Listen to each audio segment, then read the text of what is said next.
right, so you guys, Right amongst yourselves. Perfect. okay, Is that okay, Tim? I think Simon Mui is your first, right? Correct? You guys agree to that? Yes. I think Everybody agree to that one? Okay. Is that okay, everyone? I think we had a quorum, but we didn't have a full consensus. But thank you. Thank you very Thank you. That'll much. allow me to, my wife's out of town. I'll have to leave in about an hour to pick up my 6-year-old. Okay, let's get that job done. Okay. Thank you. Good afternoon, senators, chairs. My name is Simon Mui, and I'm the senior scientist at Natural Resources Defense Council. I've been working for about 10 years now on clean vehicles and fuel policies. Thank you for holding this hearing actually on very critical issues on the transformation of our transportation sector, as well as climate change. I think many feel like this is one of the largest challenges our generation is facing, and my kids and your grandkids will face. I've had the pleasure of working both here in California and DC on these policies, and I will say, it is great to be working in California. The country really needs to be looking to the West Coast, some would say the left coast, to learn about policies that we are developing, policies like AB 32 that are working. And I have a slide deck for you all out there, but I'll talk through a lot of it, and you can reach out to us and we can provide more information as needed. One of the goals that the governor set forward, and now Senator De Leon and Senator Leno have put forth, is can we cut our oil dependency by 50% by 2030? And the immediate question has been, can we get there? Well, the great thing is that thanks to the work that you've heard in the previous panel, over the past decade, we really are on a trajectory that's already getting halfway to those petroleum reduction goals. It's a testament to California, its government, its agencies like the one we heard today that are driving forward on clean transportation. One of the biggest successes that we've seen is the adoption of the clean car standards that was invented here in California through then Assemblymember Pavley in 2002 and now adopted nationally. If you look at those standards, they are now nearly doubling our fuel efficiency by 2025. They are nearly halving our carbon pollution by 2025 from these new vehicles. In fact, if you walk into the auto dealership to buy a new vehicle, 8 years ago, you would have had 2 choices for vehicles that go over 40 miles per gallon. Today, there's over 26 choices of vehicles that go over 40 miles per gallon. SUVs, light trucks, larger mid-sized cars. It's the same story across the board. The second piece, low carbon fuel standards, what we've seen in California is that 40% of our emissions is coming from transportation fuels. It's vital, critical that we address this. The low carbon fuel standards are the only policy that is doing this today. It's now, other states are looking to us as a model. What we've seen is now, just in the first 3 or 4 years of implementation, record levels of alternative fuels entering into the mix, cleaner fuels. There was a question earlier about how much reductions, 10 million metric tons of reductions already, a 2% decrease in the carbon intensity of California's fuels.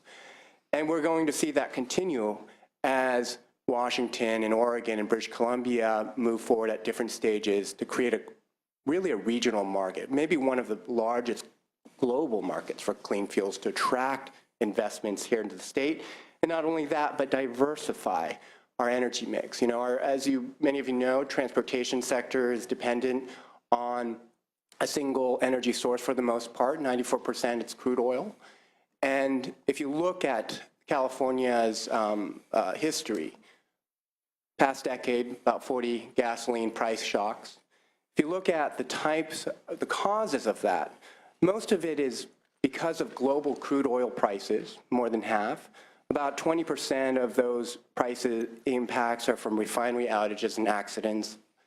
The rest from planned maintenance and seasonal driving. Like we've seen the past month, in Torrance, California, with the accident at ExxonMobil, gas prices spiked about 70 cents per gallon now. That dependency on a very constrained supply, that is what, in part, the low carbon fuel standard is doing, increasing supplies of cleaner transportation fuels. It's working, and we should allow it to continue. There's many companies investing today. The third leg I just wanted to briefly cover is the California Sustainable Community Strategy, SB 375, which we've talked about. One of the things that we heard is that that change in transportation planning that's happening regionally, rethinking how we invest in roads and making sure that we're developing efficiently, making things transit friendly from the get-go. And while it's still in its early years, we know that the latest transportation plan, 2040, that was discussed before, tells us that in order to meet our climate goals, we really need to go further and faster with policies like SB 375 in order to reduce the need to drive and give more mobility options. We're really, I'm very excited to actually hear about things like, you know, your smartphone, right?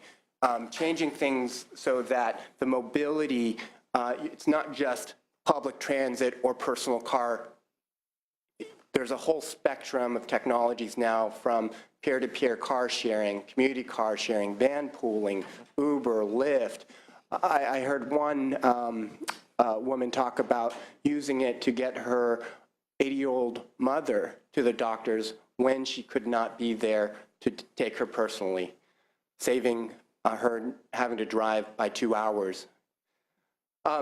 What we've seen collectively is that these policies are actually delivering huge fuel savings because we're avoiding the need for fuel, finding more efficient ways to drive, getting more fuel options.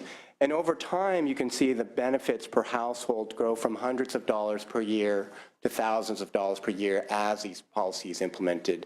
You know, one simple example is just having your fuel use through fuel efficiency. So the benefits have been tremendous, and we've seen great benefits environmentally, and we will continue to see those grow to valued over tens of billions of dollars, as American Lung Association has shown, together with EDF. And, you know, I'll just skip to the end here, but, you know, SB 350 and SB 32, they're talking about 2030 targets, about keeping California golden. And I think one of the critical things to remember is that we are already going through that transformation. Our economy is growing. We're seeing technologies come in that we haven't used. We're giving consumers more choices. And, you know, as we go forward, one of the things that we're seeing here in California is a plethora of solutions, that there's no single no silver bullet, but really a buckshot approach is being used, a number of different policy drivers. And what we do in California really, really matters, because internationally, our partners globally, from China, India, Brazil, Chile, Peru, Mexico, partners in Canada, up and down the West Coast, are working with California. So each time we do something, help introduce technology, it's not just 1 ton reduce, it's more like 1 + 1 + 1, because other jurisdictions are looking to California for leadership in the absence of leadership on the East Coast in our Congress today.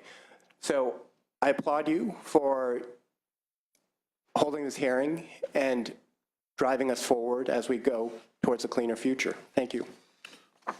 Thank you, Dr. Remy.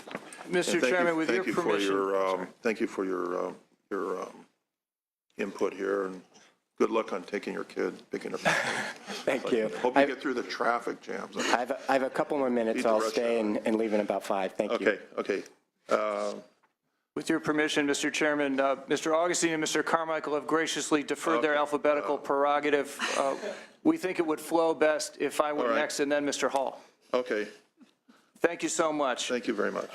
And Chairman Obell, Chairman L. Wachowski, thank you for holding this hearing, and Senator Nielsen, Senator Allen, thank you for staying. My name is Bill McGavran. I'm Policy Director with the Coalition for Clean Air. And my testimony is also informed by our involvement in the SB 535 Coalition, Charge Ahead California, and the California Cleaner Freight Coalition. First on SB 535, thank you for your continuing scrutiny of the implementation of this important law. We were the lead sponsor on Senator De Leon's bill. I would say that it's too soon to tell how well the implementation is going because very little of the money has actually been spent so far. We do think, though, that there needs to be some tightening of the guidelines to assure that benefits are delivered in a meaningful way to disadvantaged communities. First of all, when ARB finalizes its guidelines, we think there are opportunities for some improvements there. Secondly, we urge the legislature in your annual budget process to well exceed the minimums of 10% in disadvantaged communities and 25% for the benefit of those communities in the budget. And thirdly, we think that it would be a good idea to actually strengthen the statute going forward to go above those levels, because right now we have a situation where 25% of the population has been identified as living in disadvantaged communities, yet the minimum is only 25% to benefit those communities. So we think we could do better than that.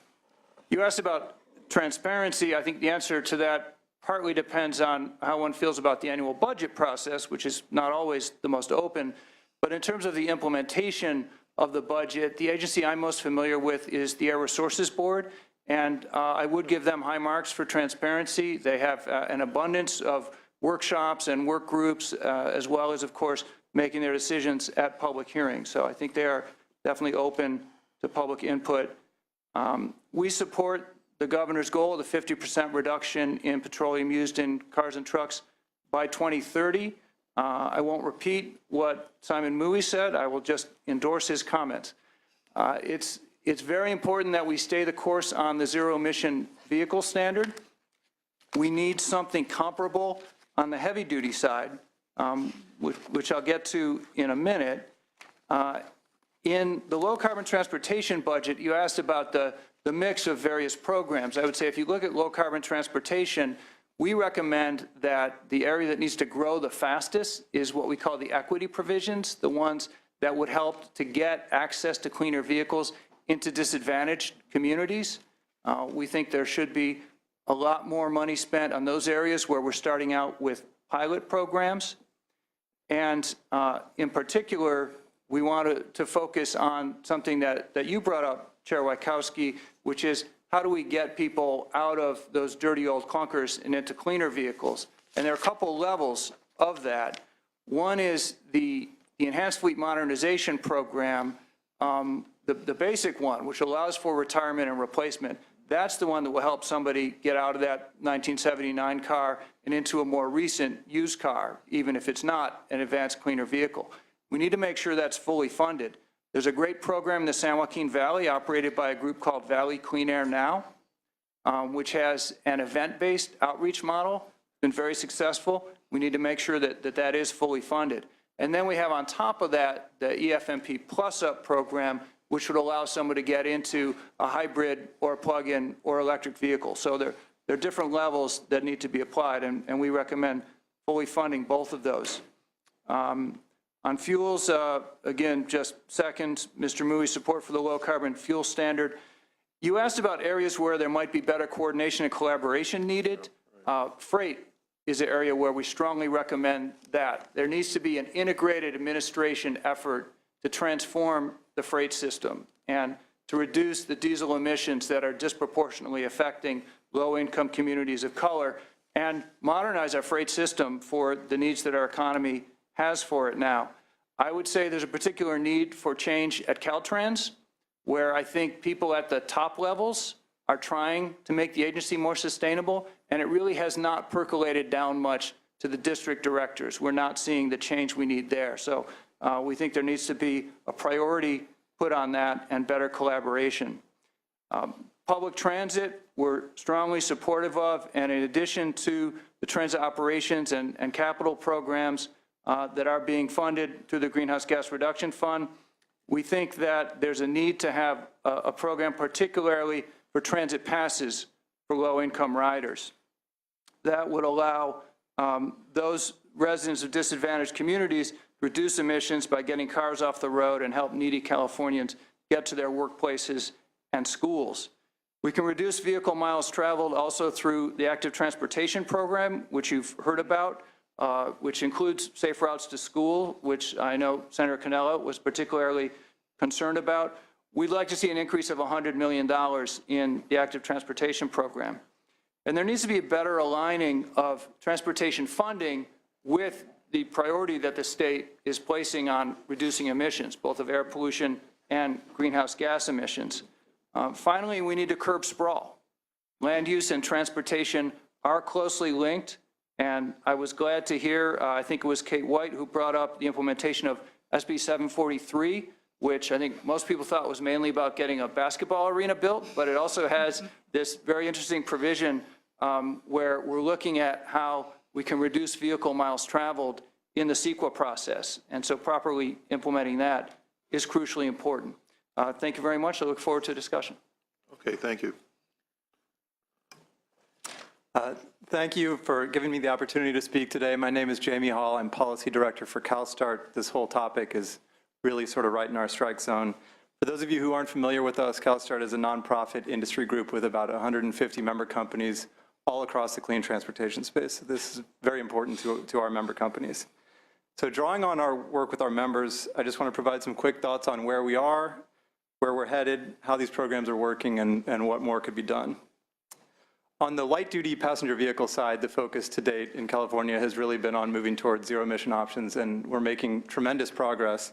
I think it may seem to a lot of you like EVs are everywhere, and we've kind of won that battle, but we're nowhere close. It's still an early and fragile market, and incentives continue to be really, really important, as Richard Corey noted, to maintain our momentum. The medium and heavy-duty space is a lot more complicated. It's years behind in terms of technology development, and the solutions are going to have to be much more diverse. Battery and fuel cell technologies show real promise in some applications, but they are definitely not a silver bullet. We're going to need other things, such as, for example, advanced engines running on renewable natural gas. And to make progress across the whole heavy-duty sector, it will require sustained investment for both near and long-term solutions, and it will require some patience and a sustainable freight strategy, as Bill McGavin mentioned. And then we can't forget fuels and infrastructure. The internal combustion engine is not going away anytime soon, and we need to do what we can now to reduce emissions from a fuel supply and move towards biofuels and renewable natural gas and other solutions. Low-carbon fuel standard is an important piece of the puzzle there. For all three categories, cars, trucks and buses, and fuels, we need both carrot and stick, and the good thing is this is what we have in place today. Regulations are needed to bring technologies to market, but they don't necessarily guarantee that anyone will buy them. You also need incentives, such as from cap and trade, to support the market. At a high level, I think we're doing things right, and I want to provide 3 examples that I think underscore how all the pieces are fitting together. The first is our success in plug-in cars. California is a real leader in EV deployment and also in EV-related jobs, and a large reason for this is the policies and incentives that we have in place. CARB Zero Emission Vehicle Program brought these things to market in the first place and really was important in getting the ball rolling. But we also needed incentives, and we've got the Clean Vehicle Rebate Project and HOV lane access to support consumer demand. We also had state support for manufacturing and workforce training through tax policies and CEC investments, and this has helped bring jobs in this area to California. Tesla alone has over 7,000 employees in California. I don't think a lot of people realize how big that number is. Many of those are manufacturing jobs. This is phenomenal. This is exactly the sort of success story we hope to see. Where do they make those cars? Fremont. I've toured the facility. It's a pretty cool place. We'd like to see, more stories like that. The second example, also on the zero emission side, is in buses, and we've talked a little bit about this today. We're seeing really impressive growth in the zero emission bus industry. Obviously, a zero-emission bus has really massive air quality and climate benefits, and often these are deployed in disadvantaged communities. But the industry, again, is also creating jobs. While CARB is working on a regulatory requirement in the sector, CARB and CEC have both been making investments that are bringing down costs and supporting the market. There have also been manufacturing grants that help ensure that some of these companies are based here. And we have several suppliers and manufacturers with existing or planned facilities in California in the zero-emission bus space, including BYD, Eldorado, Complete Coachworks, New Flyer, and others. There's somewhat of a cluster down in the LA area. The final example is in biofuels like biodiesel, ethanol, and biogas. Industry leaders in this sector will tell you the low-carbon fuel standard has been invaluable in driving innovation and investment. And at the same time, we've had the Energy Commission making investments in in-state production. So the result is we're seeing a lot of these fuels produced here in California, and we're seeing jobs throughout the state, including in disadvantaged communities. So I think those are just three quick examples that show that these things are working together. We're trying to get the jobs here as well as the emissions benefits. We have a long way to go, and there's definitely room for improvement, so I want to end with a few recommendations on what more we could do. First, we need longer-term targets and certainty. It's really important for industry to know what comes beyond 2020 so that they can start planning, and we're hopeful that this means ambitious performance-based targets for emissions for clean vehicles and fuels. Second, we need to complement these targets and regulations with smart, sustained investments and realistic expectations. Increased cap and trade incentive funding is essential to overcome market barriers for both vehicles and fuels, but we've got to be realistic here. On the technology side, we can't keep hoping for silver bullets. It's more of a silver buckshot approach, as Simon Moy noted. And we need to recognize that, especially on earlier stage investments, there will be failures sometimes. This is sort of the nature of these investments. We've also got to be realistic about timelines.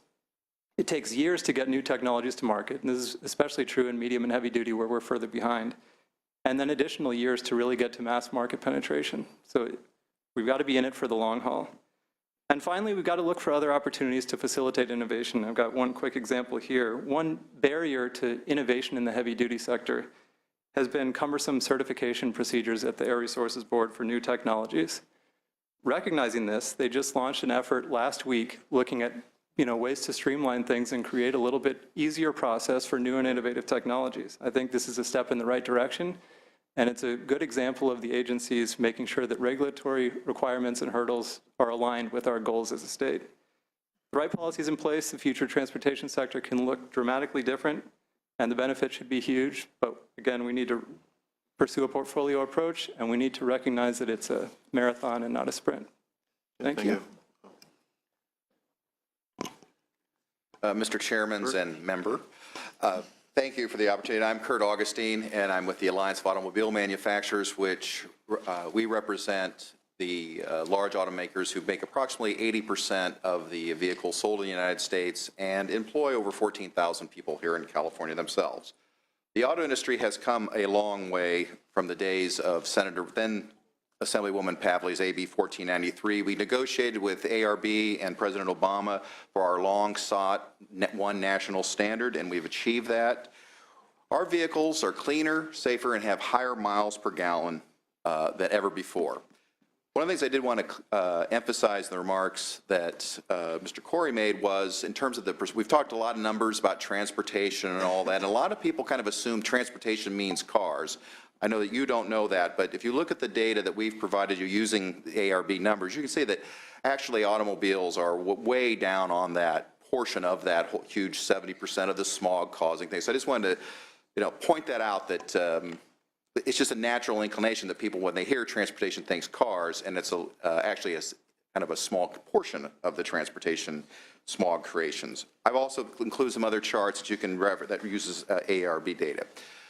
We have come a long way. Vehicle availability, there are 20 full production zero-emission vehicles available today. There will be 2 hydrogen fuel cell vehicles for sale in California by the end of the year.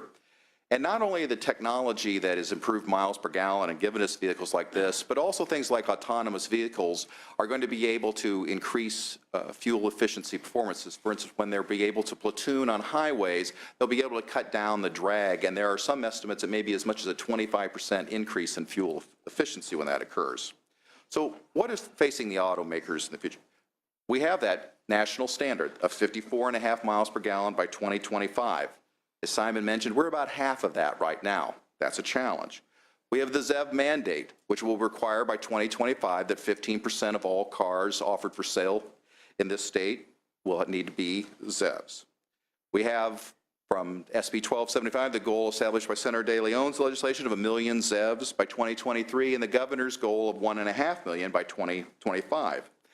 In addition, there's the 2050 climate plan, which to achieve those goals means that all new cars sold in the state of California will have to be ZEVs by 2040. That's not that far away when it comes in development of vehicles. Now, what are some of the programs that have helped, you've asked? And first of all, I do want to thank the legislature and the Brown administration for being excellent partners with us in helping to achieve some of these program goals that we have. We've worked together with them very well, and we anticipate that is ongoing. Some of the things that have been successful is the AQIP program that's been mentioned that was created by AB 118 and then extended by AB 8. We were full supporters of those bills, and the beginning legislation and the support of that has been incredibly helpful. Now, what are most effective? Our folks tell us that the primary motivators, besides just wanting to do the right thing, why people buy vehicles, is the Clean Vehicle Rebate Program, getting that rebate to the consumers is a great motivator. Also, HOV sticker access, that while there is no mention of these stickers in your report, our marketing data shows it is a tremendous mover of people's decision-making processes in buying cars. That's why Senator Pavley has authored SB 39, which is a modest augmentation of those stickers so that we can help continue the model. Also been mentioned, and I won't belabor it, but the programs that were funded for fueling infrastructure with AB 8, both electric and hydrogen fueling infrastructure that's being developed with our partners in the state government is incredibly important. What are the challenges? I've mentioned the ZEV mandate. That will require a minimum of 300,000 cars per year to be offered for sale by 2025. To put that into perspective, right now, there are 200,000 ZEVs on the road here. So that means we will have to go in 9 model years from 200,000 in total to 300,000 annually. That's going to be difficult to meet the standards. Our companies are up to that challenge, but it is going to be difficult to go from a 3.2% market rate, which it was last year, to that 15%, again, in just 9 model years. It is going to be a challenge to meet that dramatic leap. And we are facing other factors that are beyond our control that challenge it. Gas prices, for instance. The low gas prices we currently have is a huge disincentive for people when they are looking to buy zero-emission vehicles on just a cost basis. Also, our good work for our engineers increasing the miles per gallon. That has a perverse influence on people's purchasing decisions. If they're being able to buy a car, as Simon said, 40, 50 miles per gallon, the cost-benefit ratio to them is pretty dramatic. And finally, many of the program assumptions on market rate acceptance have been based on up to $5 a gallon gas. Oh, who knows what the price of gasoline is going to be in the future. Certainly we know right now the low prices are a huge chill on the market for ZEV programs. Now, here are some of the realities. We don't get to 54 miles per gallon without ZEVs. I want to make it clear that car makers are committed to doing that. Even with all the increase in technologies and increase in gas mileage, we don't get there. We have made a deal with the state of California and the federal government. We will get to that 54 miles. We won't get there without ZEVs. But ZEV sales are hard and expensive. And there's some challenges for market acceptance. And let me use an example.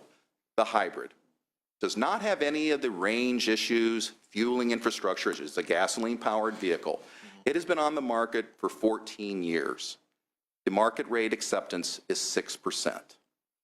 The ZEV mandate will now require us in 9 years to go to 15% with vehicles who have range anxiety issues for consumers, who have fueling issues for consumers.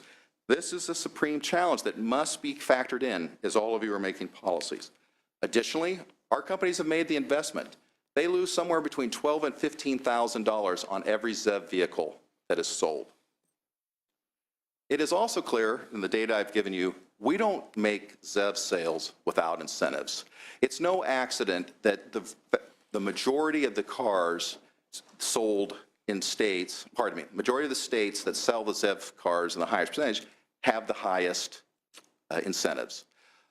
Georgia, for instance, not exactly what everybody leaps to your mind as a bastion of clean vehicle technology, but they have some of the highest percentages in the state and in the country. And why is that?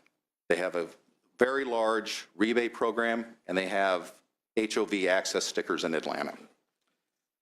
Now, you've asked the question about the programs, and we have been very supportive and appreciate, again, the support that both the legislature and the administration has. But right now, we're seeing a slippage of program cohesiveness. At the exact time that we're going to be needing help, and that'll start in 2018, and you can see that in the documents that I've given you, that is when the mandate for vehicles, the percentage of vehicles, starts to go dramatically up. And it's at about that time that we're going to see a lot of these incentives go away. The HOV stickers supply will be exhausted. The CVRP phase down will occur. We're already seeing that. You heard Mr. Corey discuss that earlier today. There is legislation this year that would hasten that phase down process. So at the very time that we're seeing increasing mandates, we're seeing decreasing help, and that's a concern to us. The time still is before us to be able to rectify that problem, but it is coming. And also your questions about disadvantaged communities. Let's be clear. I know a lot of people don't believe this, but automakers want to sell cars to whoever wants to buy them, whether they're in the richest town or the poorest town. But let's also be equally clear, ZEVs cost more. Now, we have done our part. We have made affordable leases on these vehicles. Vehicles that cost anywhere from $10,000 to $15,000 more than their internal combustion engine comparable vehicle, you can lease many electric vehicles for $200 a month right now. That's very affordable. But also in disadvantaged communities, it's not just cost, it's charging infrastructure challenges. Not all of us live in single-family houses with garages where we can put a 220 charger in the garage. Many people live in apartments, and maybe the apartment owner doesn't want to have that charger there. Or maybe you live in a place where you don't even have a parking slot and you're out on the street. Where are people going to charge their car? We see that constantly when people are making decisions. How am I going to charge my car when and where I want it? We also believe that there's a program that's been shortchanged, and Senator Wieckowski, you stole this right off my playlist, is the Vehicle Retirement Program. It is a program that can help disadvantaged communities immediately by retiring those dirtier cars. The problem is not a revenue problem. There's plenty of money in the fund. The issue is the lower rebates. It's just not a very attractive program. We've heard from the ARB that they're talking about increasing that. We also believe that their other program should be. That is going to get people into cleaner cars, safer cars in a way faster time than probably any other program that's out there. So in conclusion, what does increase ZEV sales? Without question, it's incentives. It's also the charging infrastructure and the fueling infrastructures must be in place, but it's also education. We need to educate consumers better about cars are getting longer range. There are more and more charging stations coming around. We have to educate our dealers on some of the merits of selling these vehicles. There are a lot of issues there. But finally, there has to be a partnership. There has to be a partnership between the government, who is mandating that these vehicles be made, and the companies who are making them. And without that partnership, we will not succeed. And we continue to look forward to that. Thank you.